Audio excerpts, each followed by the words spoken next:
जी अस्सलाम वालेकुम रहमतुल्लाह। यार आज की वीडियो रोमानिया वर्क परमिट के बारे में। इस वीडियो के अंदर बहुत अहम इन्फॉर्मेशन जो आप लोगों के साथ शेयर करना चाहता हूँ। सबसे पहले मैं आपको ये बता दूं कि जो भाई मेरे साथ रब्ता करते हैं, भाई आप हमें बताएं कि हमें 2024 के अंदर वर्क परमिट अप्लाई करना चाहिए या नहीं करना चाहिए। और कुछ बंदे ऐसे हैं जो 7 मंथ हो गए, 8 मंथ हो गए, 1 साल हो गए, 1.5 साल हो गए, अभी हमें क्या करना चाहिए? इंतज़ार करना चाहिए या हमें केस वापस लेना चाहिए?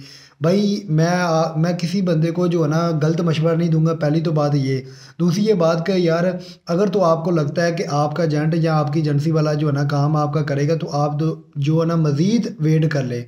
कोई भी, मैं किसी के बारे में कोई गलत जो है ना बात नहीं करना चाहता, लेकिन ये है कि काम की नौयत 2023 के अंदर बहुत स्लो हो रही है। लेकिन उम्मीद है 2024 के अंदर स्टार्टिंग में जनवरी और फरवरी और मार्च और अप्रैल, इन 4 मंथ के अंदर बहुत स्पीड से काम होगा, ख़ास करके इमिग्रेशन का। यानी कि ये साबित होता है कि 2024 के अंदर जो है ना जनवरी से ही वर्क परमिट आने स्टार्ट हो जाएंगे। और आपको एक और बात मैं बता दूं कि कुछ लोग कह रहे हैं जी हमें दिसंबर के महीने के अंदर जो है ना इमिग्रेशन वर्क नहीं करती, वर्क करती भी है तो ना होने के बराबर। ज़्यादातर वर्क बिल्कुल नहीं होता रोमानिया का जो है ना, यानी कि दिसंबर के महीने में आपको वर्क परमिट रिसीव नहीं होने वाला। तो इसके बाद जो जनवरी की इंशाल्लाह जिन लोगों को अप्लाई किए 2-3 मंथ या 6 मंथ 7 मंथ हो गए हैं, अगर उनकी फ़िज़िकल सबमिशन हो गई है तो बहुत उम्मीद है उनके जनवरी में वर्क परमिट रिसीव होंगे, फरवरी में होंगे और मार्च में होंगे, अप्रैल में होंगे।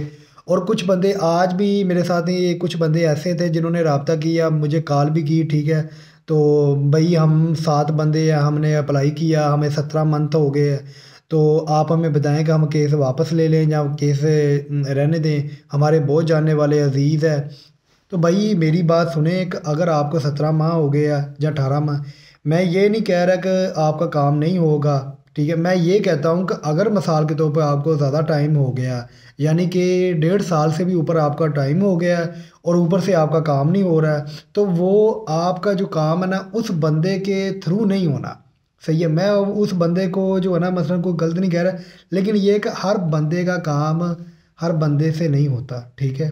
तो कुछ कुछ काम ऐसे होते हैं, यानी कि कुछ भाई ये रिज़्क की भी बात होती है। हो सकता है, मुमकिन ये है कि आपकी जो है ना आपका जो वीज़े का सबाब है वो किसी और के हाथ में लिखा हो। सही है, तो इसलिए अगर बेशक वो काम उस बंदे का बहुत ज़्यादा हो रहा है लेकिन आपका नहीं हो रहा है, 1.5 साल से ऊपर टाइम हो गया, 2 साल हो गए हैं, तो आप कोशिश करें कि आप उधर से केस वापस ले लें, किसी और जगह में अप्लाई कर लें। ये आपके लिए बेस्ट हो जाएगा, क्योंकि हो सकता है हाथ चेंज करें, आपका वर्क परमिट आ जाए, वीज़ा लग जाए। तो बाकी अगर दूसरी ये बात, एक और बात कि भाई हमारे कहते हैं कि जी आप हमें बताएं कि हमें रोमानिया का अप्लाई 2024 में करना चाहिए या नहीं करना चाहिए। भाई मैं तो कहता हूँ करना चाहिए, ठीक है। तो कुछ लोग ये भी कहते हैं कि हमने सुना है ये ना अभी शेंजन के अंदर आ जाएगा, अभी ये वीज़े नहीं देगा। यार ऐसी कोई बात नहीं, अपने जहन से ये वाला कीड़ा निकाल दें। शेंजन, पहली तो बात, ये शेंजन के अंदर आने वाला नहीं है, ठीक है, मैंने पहले भी बताया। बाकी ये वीडियो रोज़मर्रा अपलोड होती है वो एक अलग बात है, लेकिन अभी तक जो है ना शेंजन में नहीं आया, ना आना है इसने।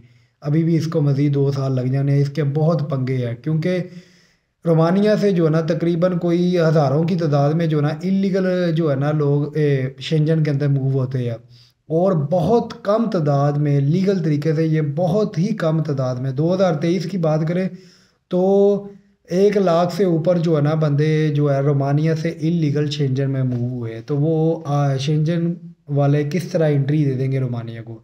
बाकी आप समझदार हैं, ठीक है, हमसे ज़्यादा समझदार है, तो बाकी जिस तरह आपको बेहतर लगता है, लेकिन ये बात अपने देह से निकाल दे कि रोमानिया शेंजन में, या ये रोमानिया शेंजन में आए या ना आए, इससे कोई फ़र्क नहीं पड़ता, इतना ज़्यादा फ़र्क नहीं पड़ता। फ़र्क पड़ेगा उनकी हवा अभी जो टैड है बिल्कुल अगर शेंजन में आ जाता है तो थोड़े नॉर्मल हो जाएंगे वो, क्योंकि अभी जो भी कुछ वो कर रहे हैं शेंजन में आने के लिए कर रहे हैं। जब वो शेंजन के अंदर शामिल हो जाएंगे फिर वो हो सकता है इमिग्रेशन की भी स्पीड बढ़ जाए और अम्बेसी के भी वीज़ा रेशू अच्छी हो जाए। तो बाकी जब नया साल निकलता है तो स्टाफ भी चेंज होता है, तो वीज़ा रेशू भी तब्दील होती है, चेंज होती है। बाकी अल्लाह पर तवक्कुल रखे, ठीक है, बंदा कोई किसी के लिए कुछ नहीं कर सकता। बाकी जिस तरह आपको बेहतर लगता है वो करें। अपना ख्याल के दुआओं में याद रखें। अस्सलाम वालेकुम रहमतुल्लाह।